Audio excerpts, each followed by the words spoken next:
Assalamualaikum warahmatullahi wabarakatuh. Nama saya Muhammad Rehan, program studi Ilmu Administrasi Publik.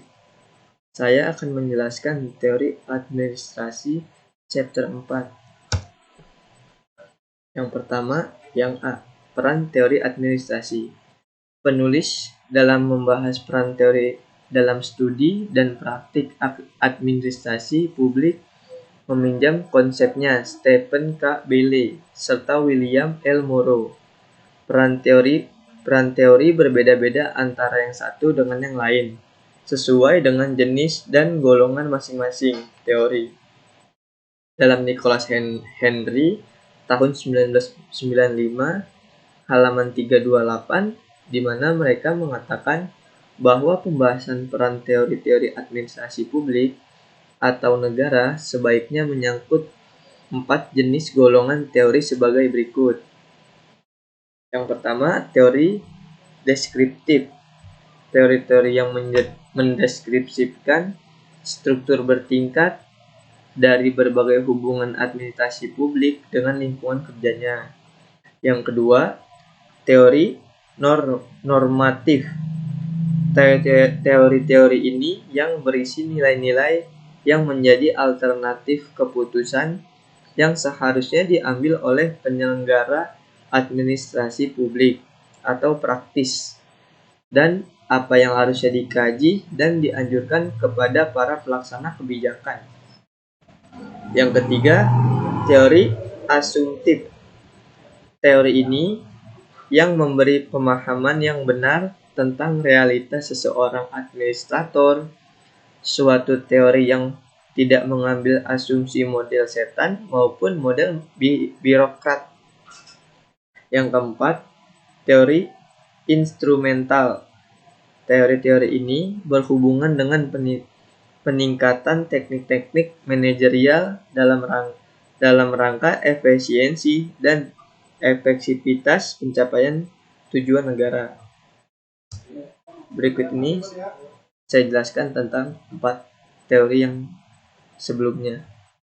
Yang pertama, teori deskriptif dan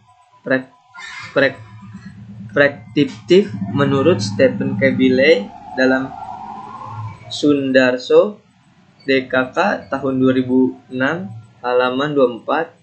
Sasaran teori administrasi publik adalah untuk menggambarkan bersama-sama tentang pengetahuan umat manusia dan proposisi-proposisi yang telah teruji dari ilmu pengetahuan sosial dan perilaku serta penerapannya bagi penyempurnaan tugas-tugas dalam proses pemerintahan guna mencapai tujuan-tujuan yang sah secara politik seperti diamatkan oleh konstitusi.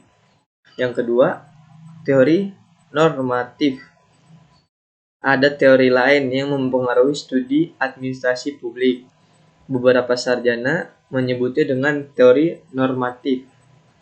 Teori deskriptif berkaitan dengan penjelasan peran-peran, sedangkan teori preskriptif terkait dengan menentukan ukuran-ukuran koreksi, menetapkan standar untuk perbaikan suatu hal. Teori normatif berhubungan atau berkaitan dengan pernyataan-pernyataan. Yang ketiga, teori asumtif. Teori asumtif ini berhubungan dengan peningkatan kualitas praktik-praktik administrasi dengan menerima kelaziman orang atau laki-laki dalam interaksinya dengan lembaga-lembaga politik dan untuk memahami mengapa ia berkelakuan seperti ia kerjakan di dalam setting birokrasi. Di sini asumsinya adalah administrasi publik belum bisa diuraikan secara cukup atau sebenarnya peranannya dibatasi oleh realitas atau kenyataan. Hal ini disebabkan pengetahuan yang kita miliki tentang orang-orang dan bagaimana berhubungan mereka dengan lingkungan lembaganya masih kurang lengkap. Disinilah letak perhatian bilai berkaitan dengan pengetahuan tentang umat manusia dan proposisi-proposisi yang telah teruji dari ilmu sosial dan ilmu perilaku dapat dipakai oleh administrasi publik. Pada proses ini, ahli-ahli teori administrasi publik dapat membantu. Yang terakhir atau yang keempat, teori instrumental. Akhirnya beberapa sarjana menyampaikan teori mereka sendiri, menetapkan penyempurnaan teknik-teknik manajemen. Teori instrumental barangkali penutup aliran klasik administrasi. Misi utama administrasi publik yaitu menetapkan nilai-nilai yang diterapkan di dalam sistem politik. Bagaimana yang dimaksudnya seperti tersebut di atas, karena ia menyediakan alat operasi yang dimiliki sifat dasar perusahaan. Yang B, evolusi teori administrasi publik. Morrow secara garis besar membagi evolusi teori ini, perkembangannya ke dalam dua golongan besar, teori yaitu teori klasik dan administrasi modern. Pemanfaatan teori di dalam administrasi publik telah mengiringi pertumbuhan administrasi publik sebagai suatu disiplin ilmu pada gilirannya. Berkenaan dengan administrasi publik sebagai disiplin telah mendorong kebutuhan untuk menyadarkan diri kepada birokrasi publik. Dapat dikatakan telah terjadi pengembangan semenjak tradisi-tradisi menjadi norma-norma di dalam administrasi publik. Dengan tekanan-tekanan politik menjadikannya administrasi sebagai instrumen yang lebih efektif dari kemauan publik. Yang pertama, teori administrasi klasik.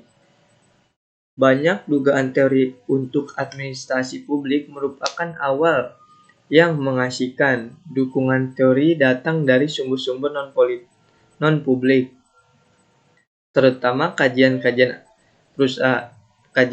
atas perusahaan swasta sesuai dengan penekanan di awal abad ke-20 yang menekankan pada efisiensi sebagai tujuan utama dari administrasi publik maupun administrasi privat. Korelasi antara kepopuleran administrasi klasik dengan penekanannya pada efisiensi, baik pada privat dan pada sektor-sektor publik, telah diilustrasikan dengan baik oleh Frederick W. Taylor dalam karyanya Principles of Scientific Management. Kadang-kadang prinsip ini disebut Taylorisme, ajaran Taylor, atau sering juga disebut sebagai aliran manajemen ilmiah. Ajaran Taylor menekankan pada peleburan atau penyatuan sumber daya dan tenaga kerja untuk mencapai tujuan-tujuan yang telah ditetapkan sebelumnya dengan cara lebih efisien.